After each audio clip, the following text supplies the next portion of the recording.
Docket this morning is 20-40597, United States of America versus Bittner. Ms. Rubenstein?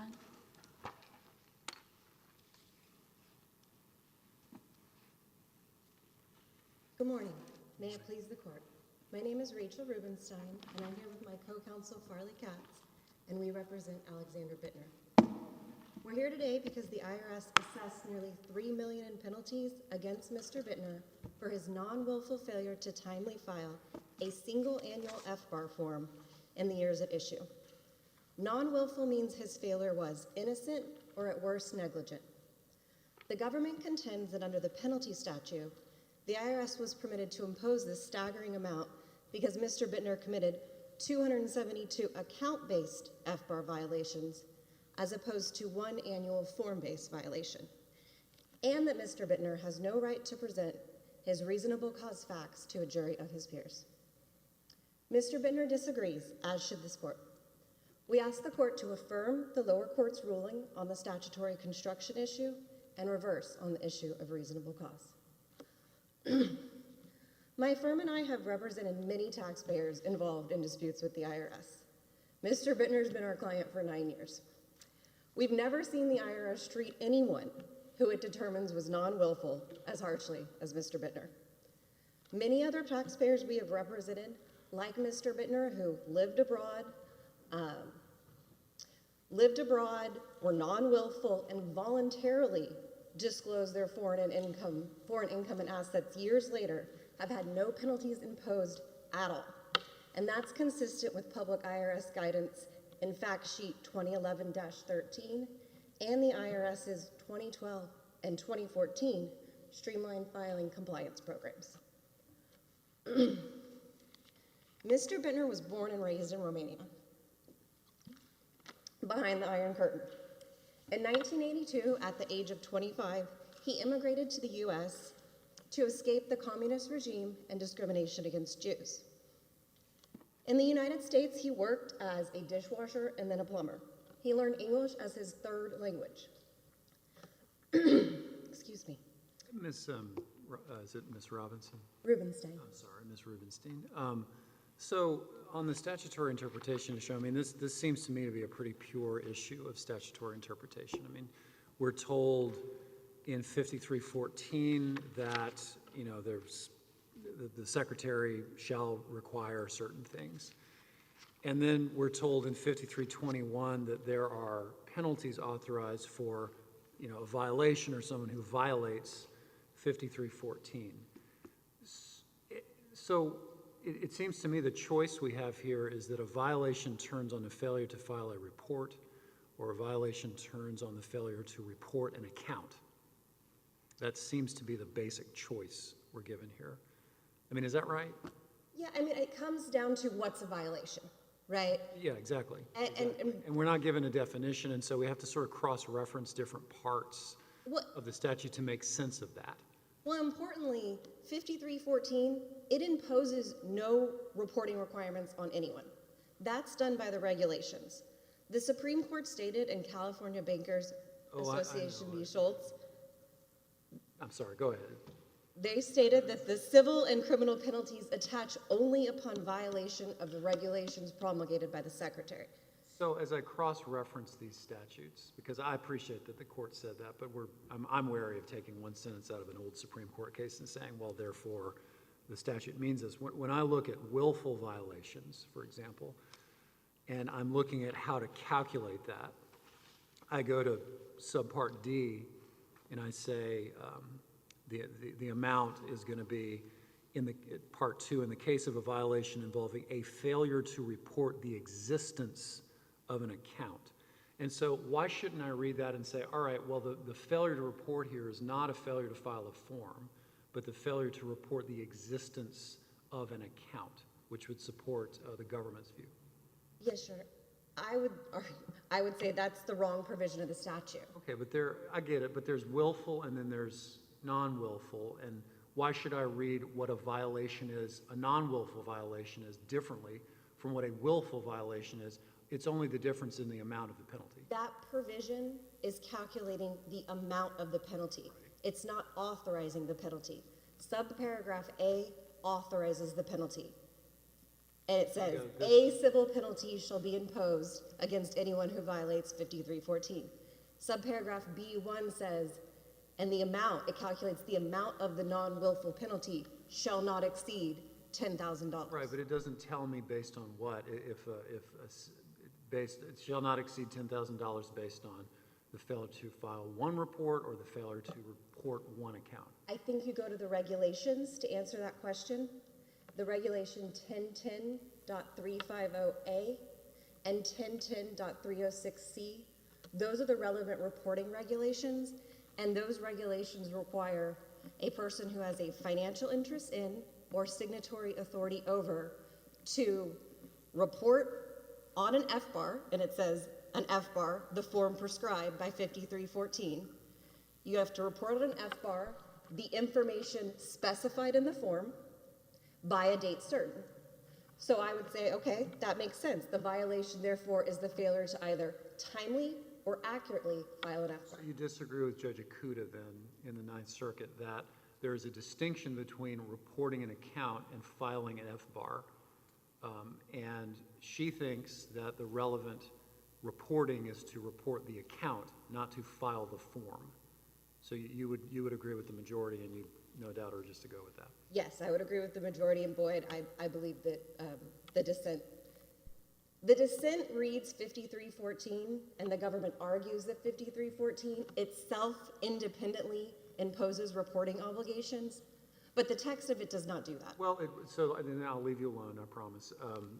5314A says the secretary shall require blah, blah, blah, a resident to file reports.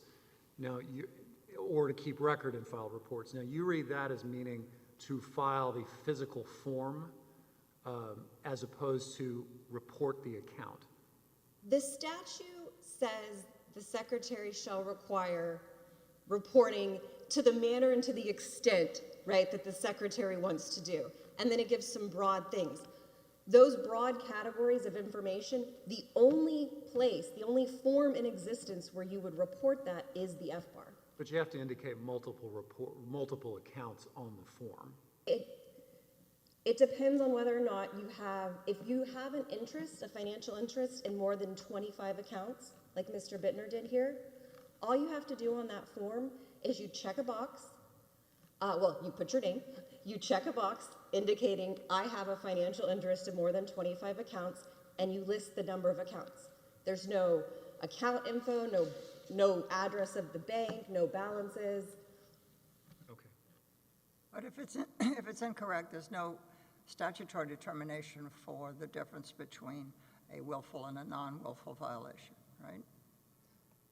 Well, there's meanings to willful and non-willful. So non-willful is innocent conduct, or at worst negligent. Willful is an intentional violation of a known legal duty. Right, And but so where in the statute does it make a distinction? the penalty statute makes a distinction, of course, not the reporting statute or not the authorizing statute. The penalty statute makes a distinction, right? It authorizes a penalty in subparagraph A. Subparagraph B1 caps the non-willful penalty at $10,000, shall not exceed $10,000, and that's for non-willful. And then subparagraphs C and D calculate or give the amount of the willful penalty. So there is a distinction in the statute as to a willful violator or a non-willful violator, and there could be very good reasons why Congress would do that. Again, willful violators pose a fundamentally different obstacle to the tax system or to, the government's ability to monitor inflows and outflows of foreign accounts than non-willful. Non-willful is innocent mistakes, unintentional mistakes. What are we supposed to make of 5321-4, 5, B, I, from small 2? It's talking about the reasonable cause exception and how you deal with the penalties. It says no penalty shall be imposed under subparagraph A with respect to any violation if, and then it says in 2, the amount of the transaction or the balance in the account at the time of the transaction was properly reported. So let's say you have 20 accounts. 10, the balance was properly reported, 10, it was not. what's the outcome? In order to qualify for the safe harbor reasonable cause exception, you need to ultimately have reported all the accounts correctly. Not necessarily timely, but correctly. So what's the penalty in my example? The penalty in your example, if it's non-willful, the penalty is $10,000. But it talks about the account. Well, that's the safe harbor clause. That's giving relief. That part, B2, is saying no penalty at all shall be imposed. If Well, I was right 10 out of 20 times, so why should there be any penalty? Because 10 of the 20 accounts was correct, so I shouldn't have any penalty because well, the balance in the account at the time of the transaction was properly reported for 10 of them. if you later corrected, I didn't. You didn't correct? I'm just asking what this says, safe harbor. At the time of the transaction, I properly reported the amount in 10, but not in the other 10. then you would have a $10,000 penalty. The safe harbor, it's a different provision. And if we use the safe harbor clause, which again provides for no penalty, to then try to expand the definition of what's a violation, I think that goes way beyond the text of the statute. And really, the safe harbor provision is completely independent from the violation itself. As the lower court said, Congress can forgive non-willful violations any way it likes, even in ways that have nothing to do with the underlying violation.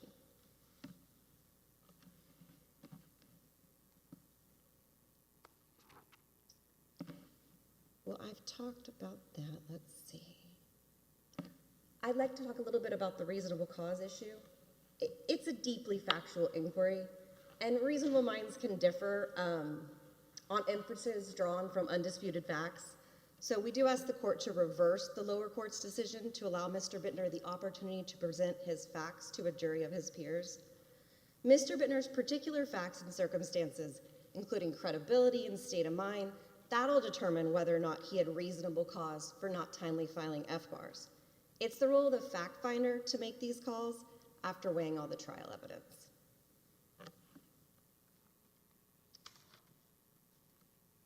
And so I'll also summarize by saying, what's a reporting violation? Again, you look to the relevant regs. U.S. persons having a financial interest in or signatory authority over file a single form, the FBAR, and they report the information as specified on the form by a date certain. That's what the regs require. And from the inception of the implementing regs, the reporting of foreign bank accounts has always been done on a single FBAR form. Prior to 2004, no penalty was imposed at all for non-willful violations. In 2004, Congress increased the willful penalty and then added a civil penalty for non-willful violations. So to tell me that again, when did that happen? In 2004. 2004. So what was the penalty structure before that? The penalty structure before that, only willful violators were penalized, and the penalty was $25,000. It was $25,000 or 50% of the balance in the account, not to exceed $100,000. And then there was no penalty at all for non-willful. 2004, they changed. They increased the willful penalty. They increase it to either the greater of 50% of the balance in the account or $100,000. That's willful. And then they added a civil penalty for non-willful violations not to exceed $10,000. And that was done to encourage compliance and deter unintentional mistakes, not to impose draconian limitless penalty amounts for unintentional or innocent mistakes.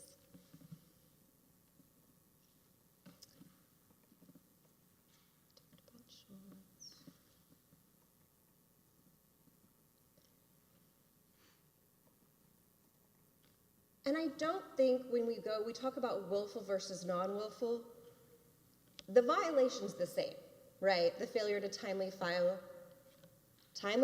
or accurately file an FBAR. It's the computation of the penalty that's different. Thank you. Thank you.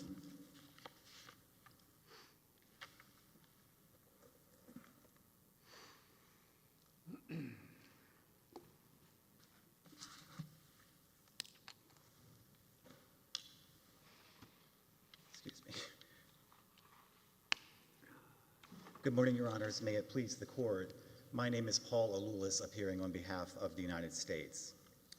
Your Honors, the penalty at issue in this case turns on your interpretation of the phrase, any violation of any provision of Section 5314. That's the relevant phrase in the penalty statute, Section 5321, that is under interpretation. You must admit it's a pretty harsh penalty. It can be. Your Honor, this case imposing a $2.7 million penalty is because there were 270 violations, and Congress has determined that $10,000 per violation is an appropriate amount. The only reason why there's such a large number here is because there were so many violations. There were 51, 53, 54, 61 violations per year in this case. The statute says shall not exceed 10,000. So That's correct. The Secretary exercises some kind of discretion about the amount of if it is a per account penalty. Yes, Your Honor, that's an important point here. $10,000 is the maximum amount allowed per violation.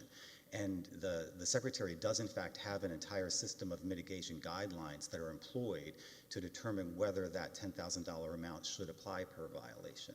And so Here it was calculated as just straight up 10,000 per account. Is that right? yes, Your Honor, because the service in working this case determined that the maximum penalty should apply per violation based on the facts as presented here. With the allegation it was willful. Excuse me, Your Honor? With the allegation or the presumption that it was willful, that the violations were willful. What would be the penalty amount if it was willful? The penalty amount in that case is calculated as either $100,000 per violation or 50% of the balance of the account that's not properly reported. And so in this case, it's a little bit difficult to figure that out because we would need to know individually what was the balance of every single account in every single year. But I can say that in the years at issue here, the account balances in aggregate ranged between $3 million and $16 million. So the willful penalty here for 1 year could be as high as $8 million, about 50% of the value of the accounts in that So year. your position is the penalty was not willful?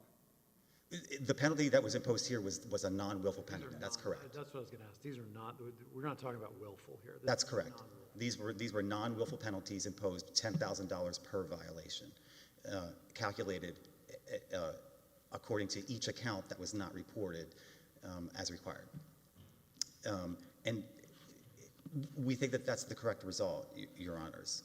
So what's the key? So you say, I mean, you're right. I agree with you. We've got to look at the statute. We've got, and because we're not given a definition of violation in 5314 or 5321, we have to look, in my view, we have to look at the different subparts to try to construct, well, what is a violation? Your friends on the other side say a violation is a failure to file an FBAR. Okay, I get that. After all, 5314 does speak about the Secretary requiring someone to file reports. Okay, so, but then where should I look in 5321 to try to figure this out? Your Honor, I think the inquiry does start in Section 5314, and that's because Section 5314 requires the Secretary to promulgate regulations requiring either the keeping of records or the filing of reports regarding two things, either transactions or relations. Those are the important items that are indicated in the statute. Why shouldn't I stumble on your position on the phrase file reports in 5314A? Does that point to the filing of an FBAR report that would be required in the regulation? Well, certainly, Your Honor. In Section 5314, Congress left to the Secretary to promulgate regulations to implement the substantive requirement contained in Section 5314 to report transactions and relations. It left the details of that reporting to the Secretary to carry out. But the substantive obligation to report transactions and relations is contained in Section 5314, and the statute mandates that the Secretary shall promulgate regulations implementing that substantive requirement. There is no discretion to promulgate the regulations. The Secretary must do it, and those regulations must require the keeping of reports, the keeping of files, or the filing of reports for transactions and regulations. And then when we come to section 5321, the transaction relation dichotomy continues into the penalty statute. And I think that's where some of the potential confusion comes in here. And in section 5321, in each instance where it was necessary to differentiate between a transaction and a relation, the penalty statute does so. But where it was not necessary to differentiate between a transaction and a relation, the statute does not do so. And so in the section imposing the non-willful penalty, the statute provides that the amount of the penalty imposed shall not exceed $10,000 for any violation of 5321. The amount of the non-willful penalty is not dependent upon the size of the transaction or the balance in the account. It's simply $10,000 per violation.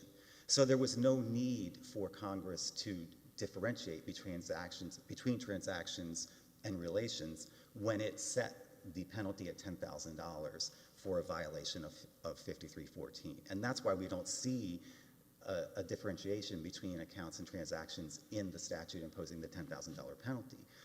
In other portions of section 5321, it was necessary to draw that distinction.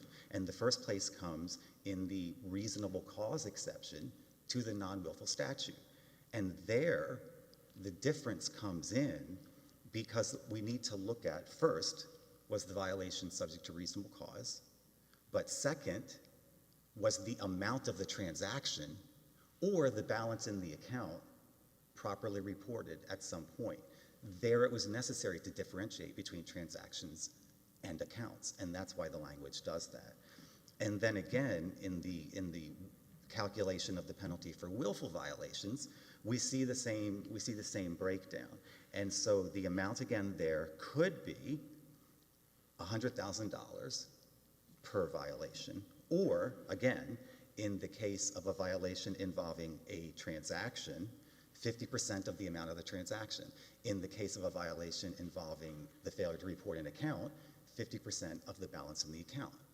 And so 5321, the discussion of both transactions and accounts, really reflects the language that is in the substantive reporting requirement of section 5314.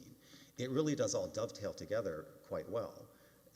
And in terms of the regulations also reflect that. 31 CFR 1010-350A indicates that United States persons have an obligation to report such relationship to the Commissioner of Internal Revenue for each year in which such relationship exists, and shall provide such information as shall be specified in a reporting form. So the regulations again reflect the substantive reporting obligation to report a relationship with a foreign financial agency. And so really all of these things fit together. Well, do you happen to know why it's from someone like me who's not intimately familiar with this area of law, why is the phrase such relationship used when we're speaking about an account as opposed to transaction? It just struck me as is it a term of art? Your Honor, I'm not sure exactly why that was the original language that was used in the statute, but it was made clear, and particularly through the regulations, that what we're talking about when we talk about a relationship with a foreign financial agency is an account. But I think the answer is because there could be several different types of accounts. There could be a bank account. There could be some type of like a security trading account, those types of things that could exist, which would also constitute relationships under the statute and under the regulations. And so, Your Honor, I believe that as the statute is written, 5321, really there isn't any ambiguity here. There is no ambiguity. The reasonable cause exception to the non-willful penalty and the calculation of the willful penalty all inform what the language, what the critical phrase here, any violation of any provision of section 5314 means. And once we understand that the phrase any violation of any provision of section 5314 means either the failure to report a transaction or the failure to report the existence of an account, then all that need happen is to apply the potential maximum penalty to each one of those violations, $10,000. And in this case, there were 271 violations, so therefore $10,000 times 271. You said earlier it's not necessarily 10,000 per account for a non-willful violation. Correct.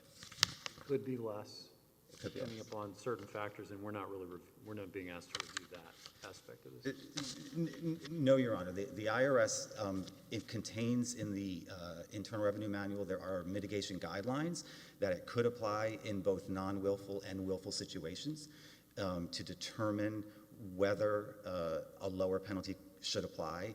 In some circumstances, the guidelines even allow for an issuance of a warning letter. In some circumstances, the guidelines may allow for the issuance of a single penalty spread out, calculated with respect to 1 year, but spread over multiple years. There are different types of mitigations that may apply. In working up this case here, the IRS did not determine to exercise that discretion and went ahead and imposed the statutory maximum. But there's no argument made in this case that some lower amount should have been applied. The argument here is simply that the maximum penalty that can be imposed is $10,000 per year, as opposed to $10,000 per violation. And that's simply not correct. Well, with respect to the decision-making of the IRS, opposing counsel says she's never seen a case this harsh with these kind of penalties. Was there some underlying reason that doesn't really come out in the pleadings as to how this penalty got so high? I'm not certain, Your Honor, exactly what the decision-making process was as to why the IRS determined to impose the maximum penalty for every single violation in this case, but it is within the statutory maximum that is allowed. And so I think that's all that the court is being asked to decide here today, is whether that penalty is within the statutory maximum. But is it unusual to have a penalty that high? Well, it's unusual to have 271 unreported accounts. That's certainly an unusual circumstance. And in this case, there were many years that were unreported, and the penalties were only imposed for, I believe it's 5 years. So there was a long history of not reporting here. I don't know if that's something that came into account in this case, but this is an unusual circumstance because of the number of unreported accounts that present themselves here. Typically, there aren't that many unreported accounts. I mean, I'm not sure if this goes outside the pleadings or not, but it struck me as I read the briefs that we're talking about an individual who's fairly sophisticated financially. I assume we're talking about a lot of money overall. I mean, I don't know if 2.7 million is harsh. It depends on how much money we're talking about, right? I mean, it sounds like a big number to me, but. Well, Your Honor, it is correct that the amount of the penalty for non-willful violations is not dependent upon the value of the accounts. It's simply a flat $10,000 maximum penalty per violation, regardless of the balance in the accounts. But it is true that in this case, there were many millions of dollars in these accounts, ranging from $3 million in one of the reporting years to $16 million in another of the reporting years. What is the theory, if there is one, behind imposing a per account penalty? Why does that make sense in terms of the overall structure of the statute and the purpose of the statute? Well, Your Honor, the purpose of the statute is to ferret out foreign accounts which are not known to the United States and which have been determined to have been used for, not in this specific case, but in general, foreign accounts have been shown to have been used for criminal purposes, for tax evasion purposes, for money laundering purposes, and that's really what underlay the government's passage of the Bank Secrecy Act in 1970, of which Section 5314 is a But part. most of those would be willful violations. Well, Your Honor, the existence of the account, not necessarily. Somebody could be evading United States taxes and not willfully reporting the account to the United States. I mean, for many, many years, Swiss bank accounts were held in secrecy by the Swiss banks themselves, and people could be assured of secrecy simply by virtue of having accounts in those banks. And what's changed in recent years is the government's ability to get records of those accounts. And so I don't think necessarily that you could necessarily equate a nefarious criminal purpose or some other purpose in holding an account with the willfulness or non-willfulness of reporting the account. But I think really getting back to Judge Duncan's question, the issue is it makes sense to have it on an account basis because the government, the service, needs to investigate, needs to have the ability to investigate whether accounts are being used for nefarious purposes. When there are these accounts existing in many different jurisdictions around the world, we need the ability to go and investigate whether something is happening with those accounts.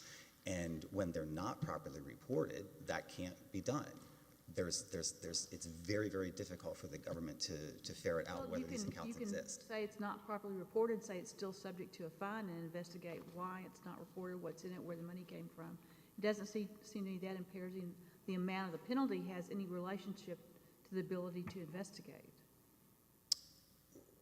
Well, there are certainly no findings in the statute or in the regulations specifically tying $10,000 to the expense of investigating any particular account. That's correct. But Congress clearly felt that there was some amount of money that would be necessary in order to offset those investigative costs and to incentivize people to come forward and disclose their accounts. And it shows that number. When these accounts were discovered, were they investigated to see if they were nefarious or illegal? I don't know the depths to which all of the accounts that were at issue here were investigated, Your Honor. I know ultimately there was some amount of tax that was due in Owing. It was I don't remember the exact amount, but as far as I understand, there were no criminal proceedings or anything that came out of the discovery of these accounts. No. The majority in the Ninth Circuit, one aspect of its reasoning was, well, the regs allow a reporting form to aggregate a number of accounts. Yes. And so therefore we should not read the penalty for a non-willful violation in terms of on an on-account basis. Do you have a response to that reasoning? I assume you disagree with it. Yes, Your Honor. First, simply looking at the rule for holders of more than 25 accounts, the regulation as it currently exists and as it existed at the time allowed a filer to file the form, to identify the fact that they held foreign accounts, and to tell the number of foreign accounts that they had. And so the way the form existed at the time, there was a limited set of information that was required to be reported if you held more than 25 accounts. At a minimum, you were required to report the existence of all of those accounts by indicating on the form and informing the secretary, this is how many foreign accounts I have. So at the minimum requirement of Section 5314 and Section 5321 is to report the existence of those foreign accounts. And even for holders of more than 25 accounts, the regulations in existence at that time required you to report the existence of those accounts. Meaning that I understand you were supposed to say I have more than 25 accounts. Were you required to say I have 57? Yes, Your Honor. Yes. And then that would put this... You're not required to report the amount. So you could report $1,000 in 25 accounts and have 25 accounts with $1 million each and not have much penalty for failing to report the larger accounts with $1 million each, right? For a non-willful violation, the maximum penalty is $10,000 per account without regard to the balance in the account. That's correct. Yes. Yes, Your Honor. But you reported the existence of the account and timely did it, but you didn't report the amount. You're not required to report the amount. So if someone at that time, if somebody held more than 25 accounts, they were required to report the existence of the number of accounts that they held. And that's correct, and their own identity. They were not required to report the balance in any one of the accounts at that time. Holders of between 1 and 25 accounts were required to report the more information, including the range of balances in the accounts. That's correct, yes. I'm just saying, I'm just trying to grasp the statutory scheme here and the regulations. I mean, you could accurately report 25 relatively small accounts and avoid any penalties. And you weren't required to report huge amounts in more than the first 25 accounts. I mean, what sense does that make in terms of imposing a penalty? I'm slightly confused by your Honor's question, because I think the question started with the proposition that you could avoid penalties by accurately reporting 25 small accounts. So, And why does the government, and the government apparently doesn't care how much money is in the other 25 or 50, pick a number beyond the first 25. They don't care if it's accurate reporting. You're not required to report at all. now I understand your Honor's question. The Section 5314 instructs the Secretary to avoid burdening filers. Okay, and so this choice to allow filers, if they held more than 25 accounts, to simply indicate the number of accounts, I think was an effort to carry out that mandate to avoid burdening filers. Now, even in that circumstance, the filers are required to maintain the information in their records and to produce it when requested by the service.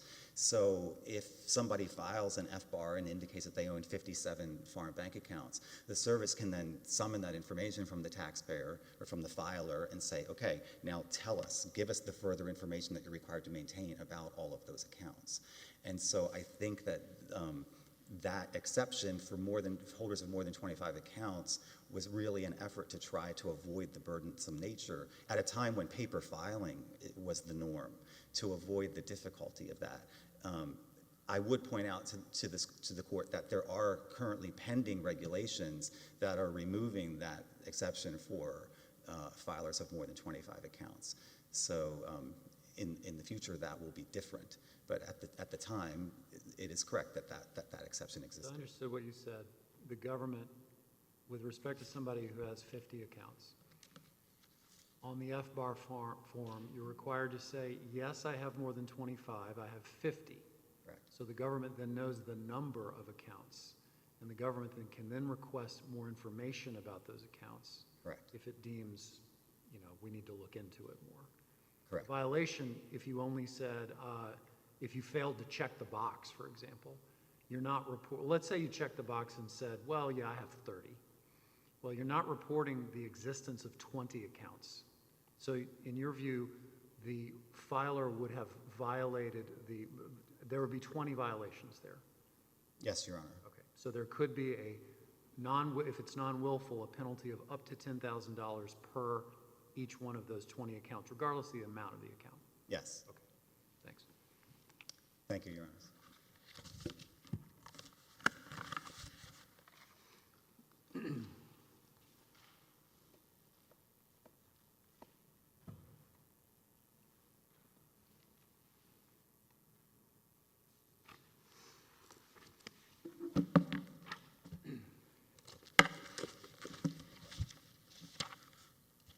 Maybe. A couple things. Mr. Bittner had so many accounts that were reportable because he had a financial interest in operating Romanian companies. That wasn't his money. The only personal accounts were 9 accounts. All the rest of the accounts were company accounts. He didn't even have signatory authority over those company accounts. But the regulations define financial interest as if you're an investor that owns more than 50% of the stock in a company, you have a financial interest. So I think that's a really important thing here. We're not talking about money that Mr. Bittner individually had. We're talking about operating companies that employ people and, do business in Romania. In your experience, I see you say you've represented Mr. Bittner for many years. I don't know if you represent other people in in relation to filing of FBAR I do. accounts. So the government represented that with respect to a non-willful violation, it can look at mitigation factors such that the penalty, if it is per account, doesn't go all the way up to 10,000, but is lower. I mean, is that your experience? And So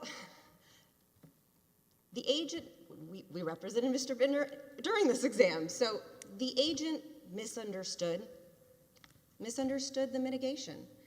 In fact, not only does the IRM, the Internal Revenue Manual, tell an IRS agent to look at mitigation in non-willful circumstances, the IRM also says, generally, do not apply a penalty more than $10,000 per year.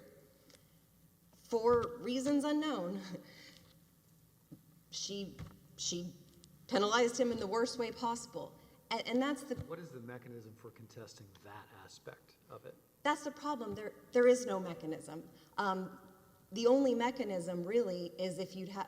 The penalties get assessed without what are called deficiency procedures. So like say the government wants to assess more taxes, they have to send you a notice of deficiency and you have a right to go to tax court before payment. These are called automatically assessable penalties. You can't challenge them, but no judicial review beforehand. You have an Eighth Amendment claim here? We did have an Eighth Amendment claim that the lower court determined was moot. Moot because if it's only $50,000, that's right. then, yeah, you don't have to consider it. That's right. So, but if this case went back, and that issue would be at play. So yes, these were company accounts. Also, going back to, we talked a little bit, or we were talking a little bit with the other attorney about transactions in 5314, and then transactions in the penalty statute. 5314 is not just about individuals filing FBARs.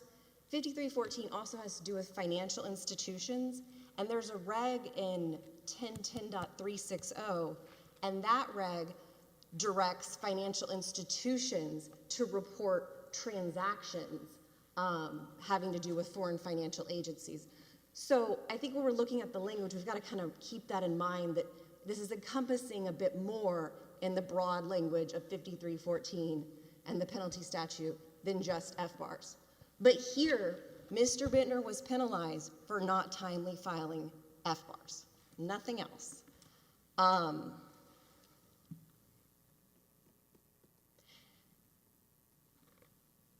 You know, there's no dispute here he was non-willful.